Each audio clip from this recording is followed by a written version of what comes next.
Hey sis, have you ever just try letting something go?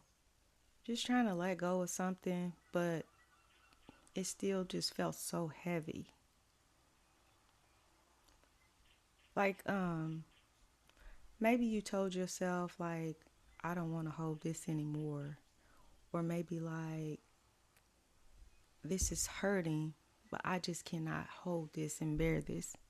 I just don't want to do this anymore. But at the same time, your heart didn't feel like it was ready to release it. You don't want to hold it, but your heart was not ready to release it. And so sometimes what happens is that could be confusing because part of you wants peace, you just want to let it go and get peace, but the other part of you is still holding on to the pain. So then what happens is you might start wondering why can't I let this go? Why can I not let this go? If that's you, sis, come on, let's talk about it. Pull up a chair. Because here's the thing, letting go of resentment is not about forcing yourself to just move on. Because the reason why you have the resentment, the hurt, the pain in the first place is because you were deeply hurt. And for whatever reason, you're still holding that resentment and that pain from that hurt. And so the thing is it's about understanding what your mind and your body are still trying to process through this resentment process. If you're being resentful for whatever reason, only you know what you're holding on to. But let's talk about what's happening, because you guys know I love to kind of explain everything. If you're just now watching for the first time, my name's Melinda. I'm a registered nurse, a life coach, and a mentor. And on our channel, we focus on faith, healing, and emotional wellness, okay? So what's happening is that the thing is resentment, it doesn't just come from what happened. It's not just coming from what happened. It comes from what wasn't resolved. Something happened, but it never got resolved. So that's when you have resentment. It's also the conversations you never got to have. You felt like you should have had this conversation just to close the loop or to just give you closure, and that never happened. So now you have resentment because, or somebody just up and left, didn't give, don't you don't know what happened or what changed or what have you, but now you're holding this resentment because it's unresolved, right? And so the hurt didn't feel just because of the resentment. The resentment is there because it's unresolved. Yes, it hurt, but it's unresolved. And so you didn't get the closure. The hurt that didn't feel acknowledged. Like, say for instance, somebody did something to hurt you greatly. They may have never even acknowledged what they did to you, or they know what they did to hurt you, but they never acknowledged your feelings, and that saying for example, you know what, that was messed up, I'm so sorry.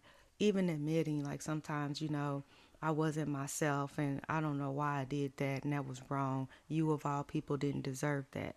You didn't get that. And so that's why you're holding on to the resentment, or it could be why. So what happens is it's your mind, it kind of holds on to all that because it's it's trying to finish a story that never ended because the book is still open. They never closed it to end the chapter per se. Okay? So in a sense, just think of it reading that same chapter over and over and over. Like you're turning the pages, but it's reading the same because nothing's changed and there's no ending. That's like you're in the middle of the story You got to the middle of it, okay? You went through the beginning and all that. You got to the middle of the story, and now you're kind of stuck there in the middle of the story, like you didn't get to close it. And so that's why it's like that. It's like that chapter that you're kind of stuck in, hoping that the ending will change, but it doesn't. And that's the thing. It's like that's why you're having a resentment because it didn't change. Like you were stuck there in that story wherever they left, that story, and they didn't give you an ending. So now that's where the resentment can come in from. And emotionally, what happens is that, like, so part of you may still be carrying it like it hasn't like fully settled, and so that's why you're still carrying it, because some of it is just kind of still weighing on you. It could have been a long time ago, but you're still carrying it. And so let's talk about also too why it might hurt so much. Okay, it hurts so much because, like, the resentment is not just linear, it's layered. It's layered. And so it's not just the resentment. It's not just the anger. It's not just the hurt. It's not just the disappointment. It's not just them letting you down. It's not just going back on your word. Sometimes it's even betrayal. And so what happens is when you try to just rush past your feelings and say whatever, you know what, it is what it is, and it is, and you just try to rush past it, your body resists it because you haven't fully processed it. Okay?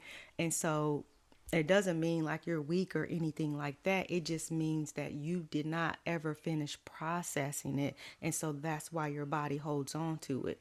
And you have those memories still. That also could be triggering. Because why? Because you're still holding on to it.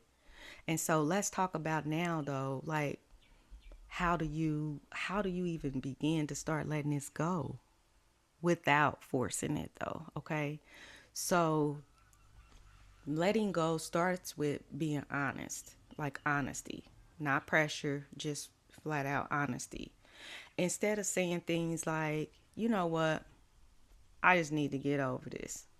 Try saying something like, you know what, I'm healing. I'm healing through this. This is a process. I'm going to heal through this. And then what that does is, like, you also can give yourself permission to, like, feel what's still there, because remember, we need to process it. Okay, and part of that processing, it may be that you may need to feel it, to sit in it, to feel it, so you can help it, get past it.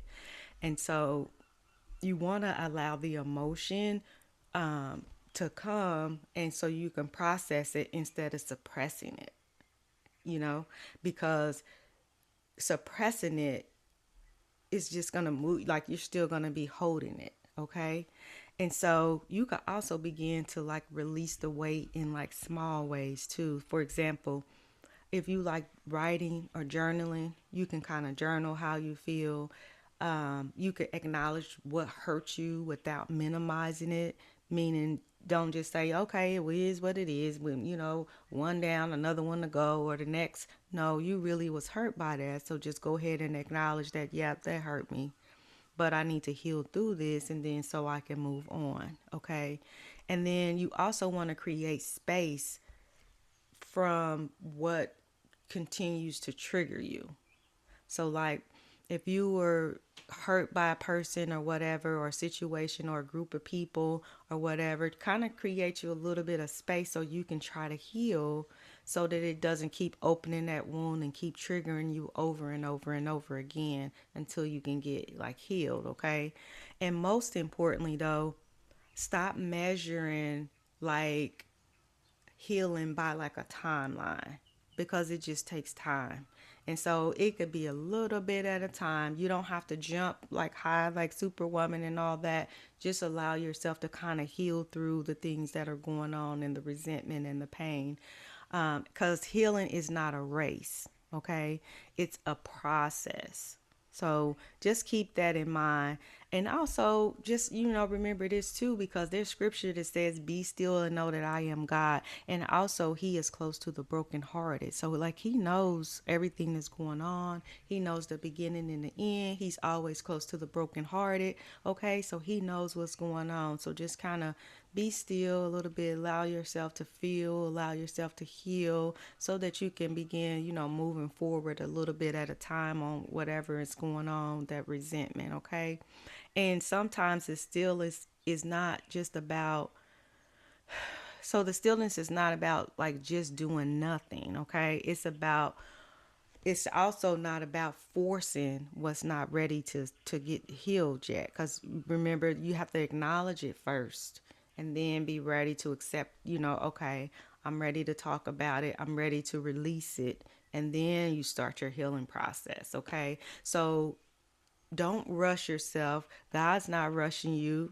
He's with you through each step of the way. So just take your time. He's walking with you through it, okay?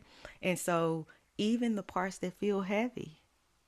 What did he say? He's a heavy load bearer. I might not get all the words right, but you get the drift if you read your Bible. But he does the heavy lifting for us, okay? And so if you've been trying to let go, but it still doesn't feel like easy yet and you're not quite there yet, it's okay. Just start a little bit at a time. It just means you're still in the process. This is step one. You're listening to this video, getting some information of, okay, this is normal. Okay. Okay, thank you, Melinda, for saying that. Okay, maybe I can do that little step. Okay, first of all, maybe I can acknowledge, okay, I was hurt. And now I understand why I get so upset when this happens. Okay, so it's okay. And so I hope this message helped you. And if it did help you in any kind of way, please do me a solid and like and subscribe if this is your vibe. My name is Melinda again. I'm a registered nurse, life coach, and mentor. And on our channel, we do focus on faith, healing, and emotional wellness. And sometimes we get in the grind with the deep subjects, but it's about healing, right? And so we're all trying to heal. And so I am trying to build a healing family, YouTube family. So if this is your vibe, please like and subscribe. And as always, I'm wishing you peace, love, joy, and happiness. And I'm wishing you the best on your healing journey. Okay? Have a great day. Bye.